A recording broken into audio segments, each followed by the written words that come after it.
اعوذ باللہ من الشیطان الرجیم بسم اللہ الرحمن الرحیم اللہم صلی علی محمد و آل محمد و عجل فرجہم۔ السلام علیکم ورحمۃ اللہ وبرکاتہ۔ روز جمعہ کی دعا کے ساتھ بی بی جان آپ کی خدمت میں حاضر ہیں۔ ہم امید کرتے ہیں کہ آپ صحت و سلامتی کے ساتھ ہوں گے۔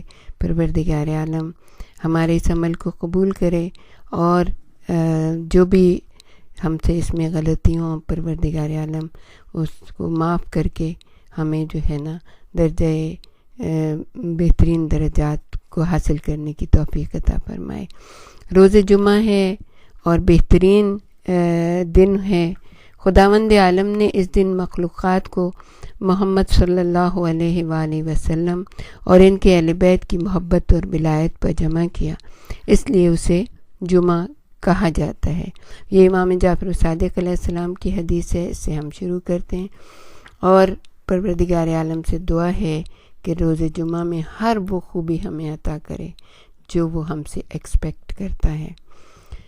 تمام تعریفیں اعوذ باللہ من الشیطان الرجیم بسم اللہ الرحمن الرحیم، تمام تعریفیں اس اللہ کے لیے ہیں جو پیدا کرنے اور زندگی بخشنے سے پہلے موجود تھا اور تمام چیزوں کے فنا ہونے کے بعد بھی باقی رہے گا۔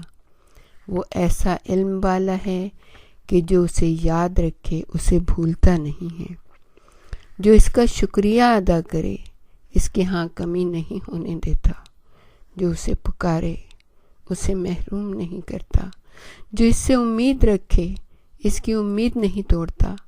بار الہ ہم تجھے گواہ بناتے ہیں اور تو گواہ ہونے کے لحاظ سے بہت کافی ہے، اور تیرے تمام فرشتوں اور تیرے آسمان میں بسنے والوں اور تیرے عرش کے اٹھانے والوں اور تیرے فرستادہ نبیوں اور رسولوں اور تیری پیدا کی ہوئی قسم قسم کی مخلوقات کو اپنی گواہی پر گواہ کرتے ہیں کہ تو ہی معبود ہے، اے میرے مالک، اور تیرے علاوہ کوئی معبود نہیں، کوئی عبادت کے لائق نہیں ہے۔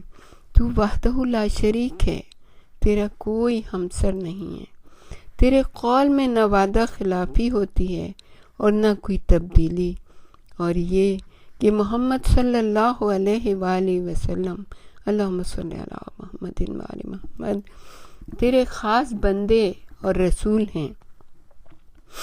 جن چیزوں کی ذمہ داری تو نے ان پر عائد کی وہ بندوں تک پہنچا دی۔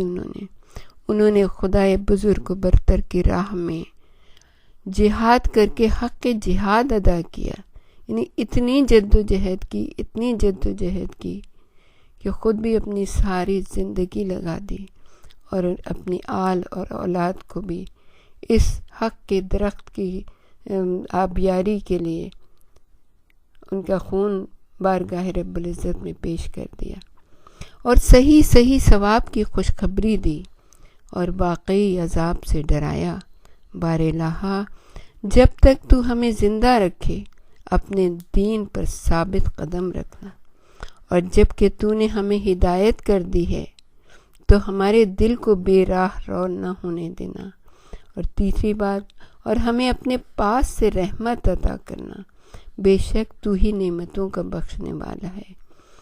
محمد صلی اللہ علیہ وآلہ وسلم اور ان کی آل پر رحمت نازل فرما اور ہمیں ان کے اتباع اور ان کی جماعت میں سے قرار دے اور ان کی گروہ میں میشور فرما دے، اور نماز جمعہ کے فریضے اور اس دن کی دوسری عبادتوں کے بجا لانے اور ان فرائض پر عمل کرنے والوں پر قیامت کے دن جو عطائیں تو نے تقسیم کی ہیں انہیں حاصل کرنے کی توفیق مرحمت عطا فرما دے۔ بے شک تو صاحب اقتدار اور صاحب حکمت ہے۔ پروردگار عالم ہم سب کی دعاؤں کو اپنی بارگاہ میں مستجاب کرے۔ وہی اول ہے، وہی آخر ہے۔ ارشاد رب العزت ہوتا ہے فاذکرونی اذکرکم، تم مجھے یاد کرو میں تمہیں یاد کروں۔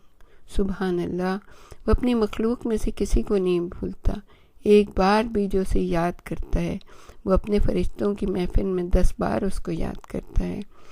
دوسری صفت اور تیسری صفت جو بتائی ہے لَإِن شَكَرْتُمْ لَأَزِيدَنَّكُمْ، اگر تم شکریہ ادا کرو گے تو میں اور زیادہ دوں گا۔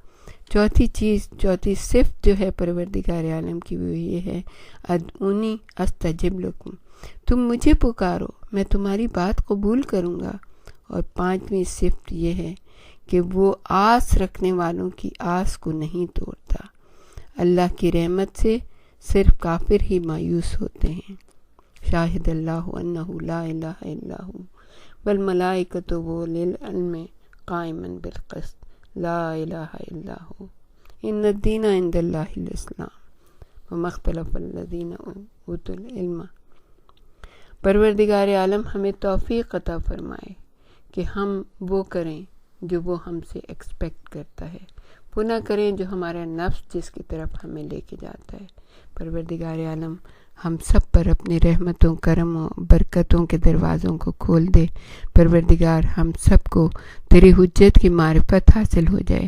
اگر تیری حجت کی معرفت حاصل نہیں ہوگی تو ہم دین سے بھٹک جائیں گے۔ وآخر دعوانا ان الحمد للہ رب العالمین۔ اللہم صلی علی محمد و آل محمد وعجل فرجہم۔